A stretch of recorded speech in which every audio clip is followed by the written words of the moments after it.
अंतस की धारा है ये, सेल्फ इम्प्रूवमेंट की धारा। जो भी सुधरने लगेगा उसको तत्काल दिख जाएगा कि सभी सुधर सकते हैं, सभी को सुधरना चाहिए, सभी सुधरने को आतुर हैं। स्वास्थ्य सभी को चाहिए, सभी सुखी होना चाहते हैं। निर्मलता का, होश का ऐसा स्वाद होता है कि फिर तुम उस स्वाद को सब में बांटना चाहते हो। तुमसे ये बर्दाश्त ही नहीं होगा कि तुम तो निर्मल हो गए, बाकी सब मलिन रहें, बीमार रहें, नेगेटिविटीज में जिए। नहीं, तत्काल तुम में प्रेम जगेगा, विश्वास जगेगा कि आनंद मेरा अधिकार है, मुक्ति मेरा अधिकार है। अब मुझे मन के हाथ लगकर नहीं जीना। लेकिन बदलाव के लिए एक आंतरिक क्रांति की आवश्यकता होती है। उसके लिए सर्वप्रथम अपने आप से प्रेम करना। लेकिन हम सभी का अनुभव कहता है कि दूसरे की वजह से, जिम्मेवारियों की वजह से हम अपने से प्रेम नहीं कर पाते। परंतु ईमानदारी से अपने आप से एक सवाल कीजिए कि जिन लोगों को खुश रखने में तुमने अपनी जिंदगी खराब कर ली, वो लोग किसी काम के हैं क्या आपके? जिनके डर के साए में आप अपनी जिंदगी बिता रहे हैं? ये पूछिएगा अपने आप से।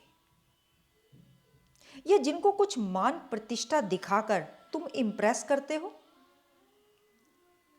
वो तुमसे प्रभावित हो भी गए तो तुम्हें क्या मिल जाएगा? मिलता है कुछ? या जिनका रुतबा देखकर तुम प्रभावित हो जाते हो,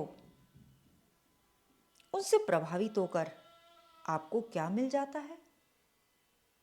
ये सब किसी काम का है क्या? बस छाया रहता है हमारे मन मस्तिष्क पर।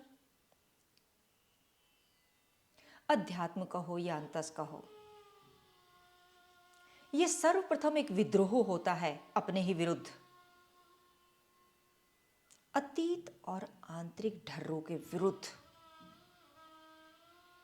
जो अतीत में चला आया है अब नहीं चलेगा। उसी बीमारी, उसी मोटापे में अब नहीं जीना। अब का बचा जीवन खुशहाल जीवन जीना है। लापरवाही नहीं, बेपरवाह होकर जीना है। जो अपने ही विरुद्ध नहीं जा सकता वह अंतस्कराही नहीं हो सकता। ये नवरात्रों का अवसर कोई मैसेज लेकर आया है अपने ही आदतों के खिलाफ जाने के लिए। भीतर झांकना, लेना एक ना देना दो, दुनिया जो दो से बनी है, और इस दुनिया का डर सिर पर चढ़ा रहता है और हम इसे अपने सिर पर बिठाए रखते हैं। तुम हो कौन? बस ये सवाल होना चाहिए। क्यों सुने हम तुम्हारी बेकार की बातें जो हमारे भीतर का बोझ और बढ़ाती हैं? कौन हो तुम? हाँ, सुनेंगे, जरूर सुनेंगे। ऐसा नहीं है कि हमारे पास कान नहीं है। हमारे पास कान उनके लिए होंगे जिनके पास प्रेम है। तुम्हारे पास प्रेम है तो मेरे पास कान है, और अगर तुम्हारे पास प्रेम है तो मेरे पास जुबान भी है। बात भी उन्हीं से करेंगे, जवाब भी उन्हीं को देंगे जिनके पास प्रेम है। सुनेंगे भी उनकी जो प्रेम करते हैं, बोलेंगे भी उन्हीं से जो प्रेम करते हैं, जो यूं ही चले आए हैं अंतस की धारा में, लेना एक ना देना दो। उनकी क्या बात करें? ध्यान रहे, जगत का काम है हर दिशा से आपको दबाना, आपके ऊपर चढ़ना। जरूरी नहीं है वो कोई रिलेशन हो, कोई इमारत, पद, प्रतिष्ठा, मान सम्मान, संपत्ति, कुछ भी हो सकता है। जैसे आपको लगे कि ये मेरे मन के ऊपर सवार हो रहा है और मैं इसका गुलाम, फौरन सतर्क हो जाइए। यही रास्ता है अंतस का। ध्यान रहे, प्रेम में मौन हो जाना एक बात होती है और डर की चुप्पी बिल्कुल दूसरी बात। वर्तमान में रहना, जागे रहना, विश्वास रखना। हम अपनी अवेयरनेस को मौन, स्थिरता और खालीपन में टिकाकर किसी भी समय वर्तमान के पल में पूरी तरह अवेयर हो सकते हैं। निरंतर जागना होगा। इसके लिए आपको अपने देखने के नजरिए पर नजर रखनी होगी। जिस भी प्रक्रिया को हम लंबे समय तक बार बार दोहराते हैं वह हमारी आदत और सब कॉन्शियस माइंड की प्रोग्रामिंग या संस्कार बन जाती है। ठीक इसी प्रकार हमारे नजरिए भी प्रशिक्षित एक आदत बन जाते हैं। हम एक खास तरीके से चीज़ों को देखने के लिए ट्रेंड हो गए हैं। ठीक इसी प्रकार जैसे ही हमने कोई आवाज़ सुनी, हम उस आवाज़ पर केंद्रित हो जाते हैं और उसके पीछे उपस्थित मौन को, सन्नाटे को इग्नोर कर देते हैं। और जब हमें कोई गति, मूवमेंट दिखाई देती है, हम उस गति पर केंद्रित हो जाते हैं, लेकिन उसके पीछे की स्थिरता मौजूद रहती है, स्थिर सुखासनम। लेकिन हम उस स्थिरता को पूरी तरह इग्नोर कर देते हैं, जबकि वही है हमारा वास्तविक स्वास्थ्य।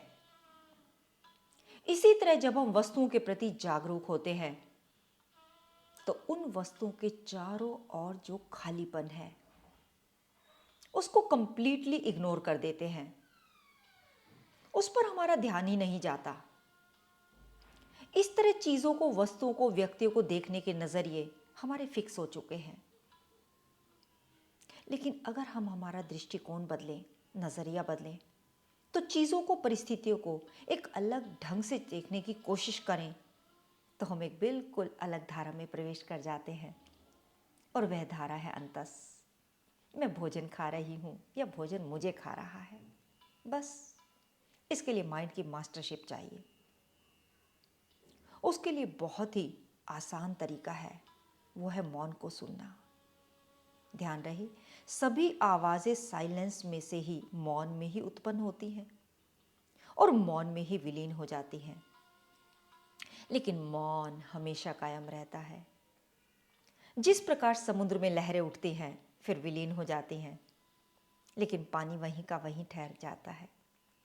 ठीक इसी प्रकार सन्नाटा, साइलेंस वही रहता है, उसमें आवाजें पैदा होती हैं और विलीन हो जाती हैं।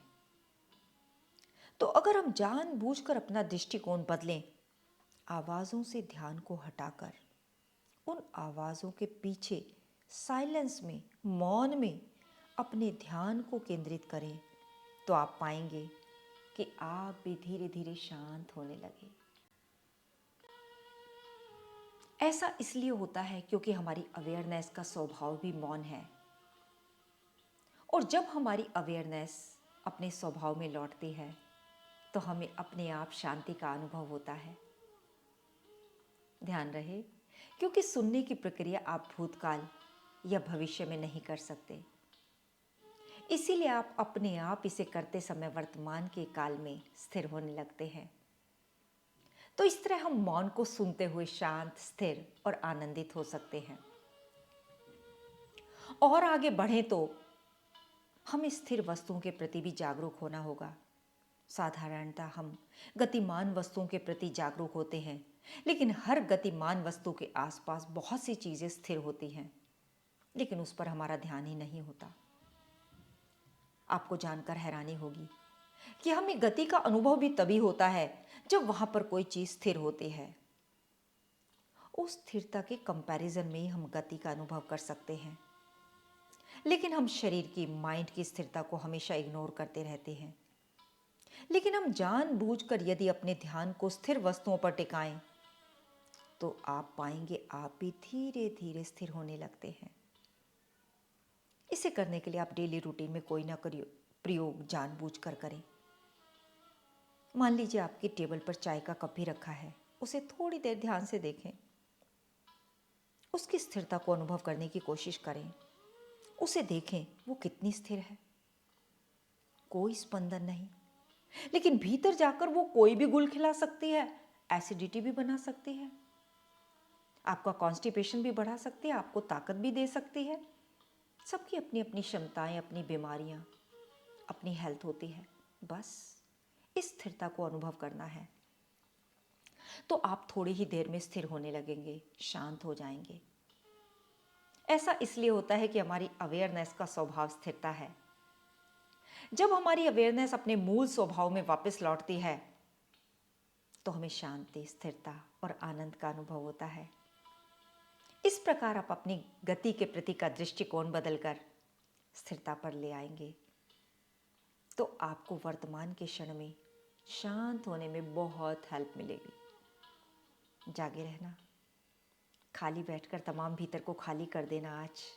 बस इस स्पेस अवेयरनेस, खालीपन के प्रति जागरूक रहना। साधारणतः हम वस्तु और व्यक्ति के प्रति जागरूक रहते हैं। एक वस्तु से दूसरी वस्तु, एक व्यक्ति से दूसरा व्यक्ति, वो कोई भी हो सकता है। हम कभी भी वस्तु और व्यक्ति के आसपास के खालीपन की एनर्जी को फील नहीं कर पाते। लेकिन अगर आप जानबूझकर वस्तु के चारों ओर और खुद के चारों ओर 1 फुट के अंदर अंदर जो खालीपन है, जो स्पेस है, अगर उस पर अपने ध्यान को टिकाएंगे तो आप भी जैसे खाली होने लगेंगे। आपको एकदम शांति और खालीपन का एहसास होगा। ऐसा इसलिए होता है क्योंकि हमारी अवेयरनेस का स्वभाव खालीपन है। उसका कोई स्वरूप नहीं, उसका कोई गुण नहीं, वह निर्गुण है। और जब हमारी अवेयरनेस अपने घर, रियल रेजिडेंस पर लौटती है तो हमें शांति का, स्थिरता का अनुभव होता है। तो इस प्रकार हम बार बार वर्तमान के क्षणों में पूरी तरह जागरूक और आनंदित हो सकते हैं। यदि आप भी वर्तमान में जागे रहने में सफल होना चाहते हैं तो दिन में बार बार इन प्रक्रियाओं का उपयोग करते रहें तो आप पाएंगे, आपको ऐसा अनुभव होगा जैसे खोया हुआ बच्चा अपने घर वापस लौटता है, जैसे आपको आपका कोई स्वीट होम, आपको अपना ठिकाना मिल गया और आप कभी भी परेशान नहीं होगे। आप लगातार वर्तमान के पलों में बहुत सुखद हो जाओगे। बस काम काज में लगे लगे थोड़ी थोड़ी देर के लिए अपनी ओर लौट जाना, भीतर भीतर की आंख से देखना। बाहर की दोनों आंखें बाहर देखती हैं, भीतर नहीं देख पाती, इसीलिए इन पे कोई प्रेशर नहीं डालना। इन दोनों से हटकर अपनी थर्ड आई, अपने शिव नेत्र में आज विराजमान हो जाना। इंतजार के पलों में रहना। नजर चाहती है दीदार करना, दिल चाहता है भीतर अंतस में डूब जाना, लेकिन नसीब में लिखा है इंतजार करना। बस यूं ही हर वक्त तेरे आने की आस रहती है, हर पल तुमसे मिलने की प्यास रहती है। ओम गुरुवे नमः, श्री गुरुवे नमः। ओंकार गुरुवे नमः, श्री गुरुवे।